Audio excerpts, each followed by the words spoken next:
Hi and welcome. We're here with our weekly Friday fantasy show. I'm David Lopp. I'm here with my co-host Jeremiah Hamilton. And today we're going to be talking about our top running backs for the upcoming season. We're going to be going over 6 through 10. We went over 1 through 5 last week. As a recap of last week, they were Le'Veon Bell, Todd Gurley, Ezekiel Elliott, David Johnson, and Alvin Kamara in that order. Before we get started, Jeremiah, how you doing today? I'm doing good. How about you, David? I'm not too bad, It's a little hot in here in the garage, but I think we'll just have to deal with it today. Yeah, I definitely think that it's going to be a burden on us, but oh well. So today, we're going to start with number 6, Saquon Barkley. He's currently the 6th running back drafted off the board, and I think that that's a perfect spot for him. I think the only person that's not a running back that should be drafted above him is Antonio Brown. But what are your thoughts on Saquon Barkley? Saquon Barkley might be my biggest steal of the whole draft, in my opinion. And you have him rated 6 below Alvin Kamara and David Johnson, which I felt like he would probably be the number 4 if I rated it right now myself. Only due to the fact that he's going to be playing a lot easier competition this year, being the 4th ranked team in their division last year. By falling so low, usually your schedule ends up being a lot easier over the course of the season. Plus, with weapons like Eli Manning slinging the ball around to an Odell Beckham, for instance, with a better offensive line than the year before, I could really see this guy having a huge upside going into the year, especially competing against an Ezekiel Elliott, Yeah, I definitely agree. I think that playing easier competition will be a factor for him, but he also is playing the Eagles twice a year, a very stout defense from last year. I also feel like the way his... But hold on right there, we watched the Eagles defense give up a ton of yards though, right?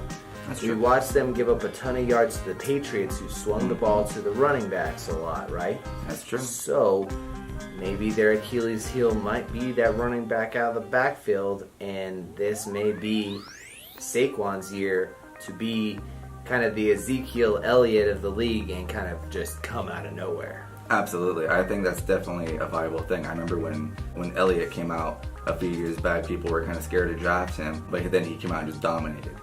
Don't be scared to draft Saquon Barkley. I just got him ranked a little bit lower than the other guys just due to the fact of I haven't seen him produce in the NFL yet. I definitely think he is worth a top 5 pick if you want to give it to him. Like you were saying a minute ago, you rank him number 4.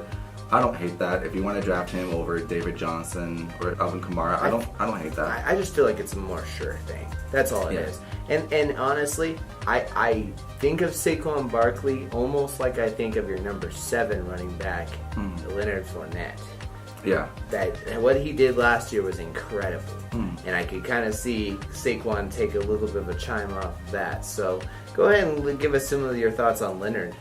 Yeah, so Leonard Fournette is our number 7 running back. This guy was incredible last year. He only played 13 games, but he still broke 1,000 yards and 9 touchdowns on the ground. Wasn't a big receiver though. He caught 36 balls on 48 targets for 302 yards and a touchdown. He reminds me a lot of Ezekiel Elliott in the sense of they do throw him the ball, but he's not even a 3rd or 4th option in the passing game. I think you're going to get bulk of your yardage and touchdowns on the ground.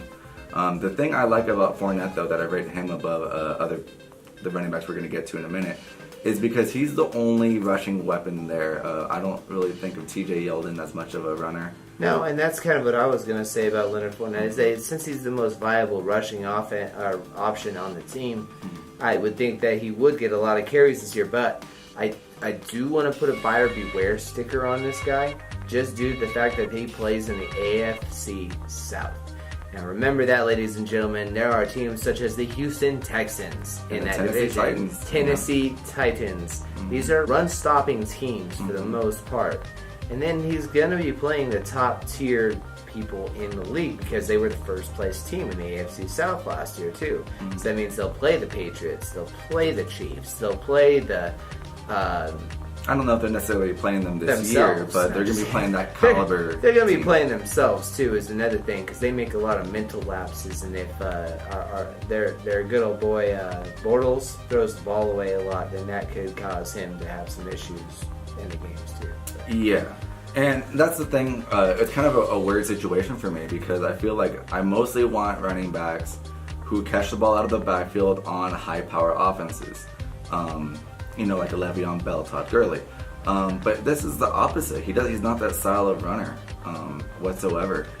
Kind of reminds me of Peterson, like Adrian Peterson a little bit. More absolutely. run downhill and a little bit of side-to-side shiftiness, not necessarily like trying to juke the pants off you. He's going to lower his shoulder and run through you if he can. Right. And the thing about Leonard Fournette that I really like is the fact that he's being drafted number 8th off the board overall, which is actually putting him running back 7. So it basically lines up exactly with our List right now. Yeah, with our list right now. Okay. And he ranked 3rd last year for total touches at running back position, only playing 13 games. So if he played those remaining 3 games, he would have had the most touches in the league. I think he's a locked and loaded first round pick. So moving on to number 8. I'm sorry, timeout. Before we move on to number 8, from here on out, including Fournette, these are our different tier of backs. These guys should not be drafted above a Saquon Barkley. These guys should not be drafted above David Johnson. These guys are all kind of intermixable though. So you throw in Fournette, the next guy we're going to talk about in the remainder of our list. If you like one of these guys on our list more than another, I don't hate that decision. Go ahead and pick your guy. But I would not draft any running back not on this list over a guy on the list. All right, now a thought for you, David. Why don't you just list off these last 3 guys since they're interchangeable, and just list them straight off, and we'll go into a little bit about each one of them and kind of compare and contrast. Sure. So we have Fournette obviously was included in that discussion, but the remainder is Dalvin Cook, Kareem the Dream Hunt, and Melvin Gordon. I think all 4 of those guys, if you like one more than the other, I get it. Pick your guy. You're not going to get a second chance at these type of runners. More than likely. You might be able to snag one in if you're drafting at the end of the first round or at the turn. You might be able to get 2. But if you're drafting basically 2 or 3 picks away from the turn or further, just pick your guy. I'm going to call out one of the guys in that group of 4 that I think is the stud of those 4. Which is that? And for good reason, too, is Kareem Hunt. Okay. Kareem Hunt plays against the AFC West. Denver Broncos are notoriously bad usually against the run. Last year was an exception, but I don't really see them improving on what they did last year. And Kareem Hunt tore them apart. So, with a younger quarterback in place instead of an Alex Smith, Kareem Hunt should be getting a majority of the touches next season for the Kansas City Chiefs. So out of those 4, I would say that Kareem Hunt has the most upside out of all 4 of them. I would put him at 7 with, I would say Leonard probably at 8, Melvin at 9, and Dalvin at 10 for me, because Dalvin,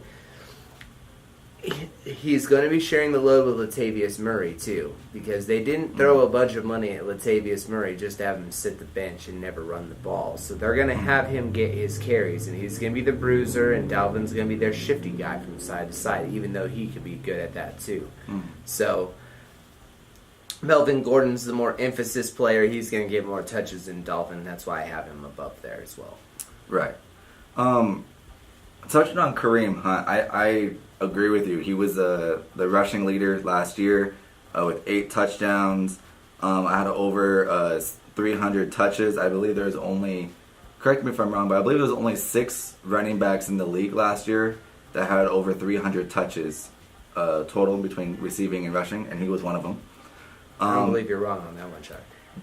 Thank you, Jaron. John, whatever. But the thing about Kareem Hunt is that there was 2 or 3 games when he just disappeared from the game. He had under, I believe it was 12 carries in those games, and just out of nowhere. But was that because of Andy Reid game planning? Yes, it or was. was that because his lack of production? I think part of it could be the production.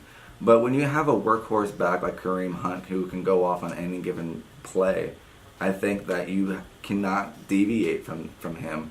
I understand if you're down 28 to 6 at halftime, you got to start slinging the ball more. I get that. But these situations weren't that case. You look at the Buffalo game in the playoffs. He had an abysmal game just due to the lack of volume, and that was in the playoffs when it mattered the most, and they lost the game. So that's the only part that... Oh, you're talking about against Tennessee, you mean? Tennessee, that's right. Yeah. I apologize. Okay. Tennessee. Yeah, against Tennessee, I did see what you're saying there. But honestly, if you really look at the way that the season played out for him, it looked like he got tired. It looked like they were starting to spare him some because he was doing so much so early on. Mm-hmm. And being a college player going into the pros, you are adding a ton of minutes to your season. So that means more time on the field, more yardage on those legs, more beat and wear and tear on you from all those games. So it could have been this first freshman year, that he just got a little beat up, and then this year he's going to come back nice and strong. Yeah, that's a strong possibility. And kind of closing out on Kareem Hunt, the only last thing I want to throw in here is the fact of he did catch 53 targets out of the 63 that was thrown to him, which is a lot for a running back. And Andy Reid has openly said that he wants to have him get more involved in the passing game. So you're basically now putting him into the Le'Veon Bell, Todd Gurley type player who can be that wide receiver 2 and a running back 1 in the same player. So if that comes to fruition, I don't hate drafting him above Fournette or Dalvin Cook, but I still, even if that were to be true, I think I would still take the value of a Saquon Barkley or Alvin Kamara over Kareem Hunt. All right, so we've talked about Dalvin, we've talked about Kareem. What do you think about Melvin Gordon? Why did he make your list? Melvin Gordon made my list because he's just a production monster. Basically, he's not that flashy player who's going to go and break a 75-yard touchdown on you, on a weekly basis like some of these other guys on the list. But he's just he's the workhorse running back.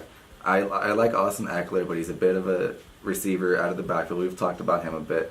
But Melvin Gordon, to me, is the heartbeat of this offense. Between him and Keenan Allen, they're the reason that they're probably going to make the playoffs this year. He's going to just get the sheer volume. Maybe he's only going to average 4.4 yards a carry or whatever it is, but he finished running back 7 2 years ago, only playing part of the season. And last year he finished running back 5. So it's hard to say that he's not going to be a top 10 running back this year when they've actually improved. And if Mike Williams can get into that role that he was drafted to be to complement Keenan Allen, this offense is going to be very viable this year. Well, that's what I was going to say. But even if something did happen to Rivers, this guy is the one who's going to prevail and come through with about 1,000 yards on the ground with a backup quarterback, too. Right. So here you're looking at some consistency. I see why you put him on that list. Mm-hmm. It's almost more consistency than like the Alvin Kamara's and the David Johnsons that I see on this list. But I do see the upside with those two guys, too. Mm-hmm.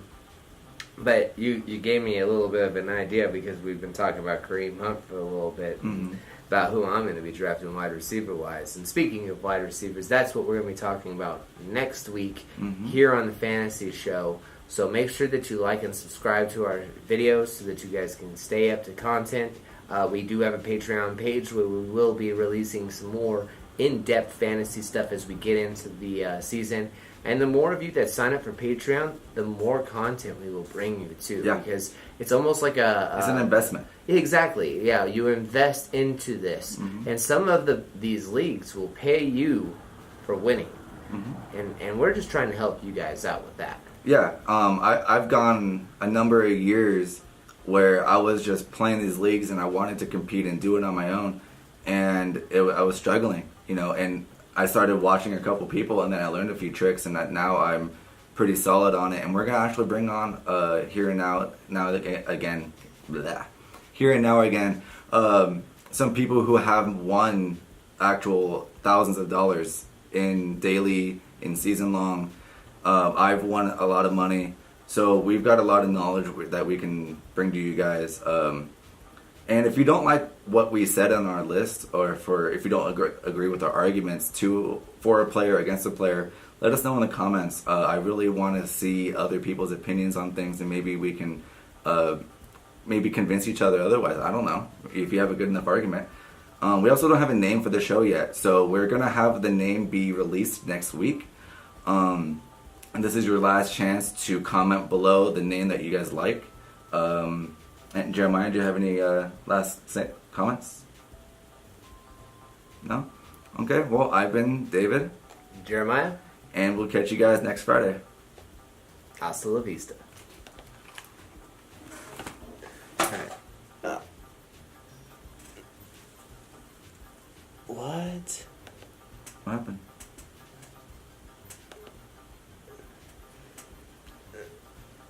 Oh.